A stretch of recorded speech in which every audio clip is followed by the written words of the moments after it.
Welcome to the Slop Farm. Enjoy the video. You start by quitting Ccleaner so files aren't in use. Press CMD+Q or right-click the dock icon. Next, open System Settings Users and Groups Login Items to remove any Ccleaner helper. This prevents auto-relaunch. Make sure you've saved work and recorded your license key or custom rules because some settings may be removed.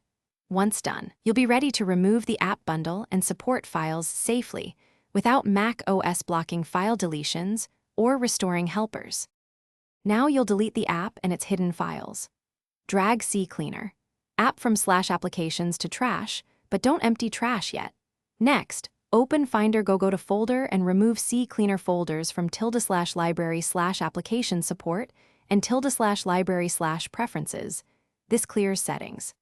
Then inspect /library/launch daemons and /library/launch agents for any Ccleaner list and move them to trash. Make sure to check both user and system library locations, because finish by emptying trash and rebooting your Mac.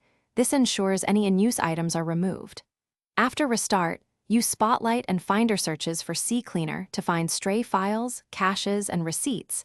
Delete anything remaining. If Ccleaner or a helper reappears, boot into safe mode and repeat the removal steps to stop background processes from restarting, then reboot normally.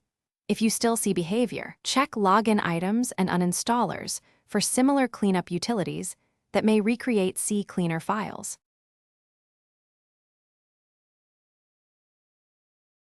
Thanks for watching. Consider subscribing if we helped you today.